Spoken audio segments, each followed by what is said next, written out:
Enforcement director દ્વારા ગતરોજ ગુરુવાર રાત્રે આમ આદમી પાર્ટીના ધારાસભ્ય અમાનતુલ્લા ખાનની ધરપકડ કરવામાં આવી છે. અમાનતુલ્લા ખાન પર દિલ્હી બોર્ડના અધ્યક્ષ તરીકે 32 લોકોને ગેરકાયદેસર ભરતી કરવાનો આરોપ છે. આ સાથે તેણે દિલ્હી વક્ફ બોર્ડની ઘણી મિલકતો ગેરકાયદેસર રીતે ભાડે પણ આપી હતી, જેને લઈને અમાનતુલ્લાની 9 કલાક સુધી પૂછપરછ કરવામાં આવી હતી, જે બાદ તેની ધરપકડ કરવામાં આવી છે.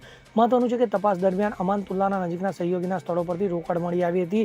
આ દરમિયાન અમાનતુલ્લાના નજીકના સંબંધીઓના ઘરેથી એક ડાયરી પણ મળી આવી છે, જેમાં અમાનતુલ્લા દેશ વિદેશમાં કરોડો રૂપિયાના વ્યવહારોનો ઉલ્લેખ હતો, જેથી તમામ મુદ્દામાલ જપ્ત કરી ઈડીની ટીમે આ મામલે વધુ તપાસ હાથ ધરી છે. Bureau report CN24 news.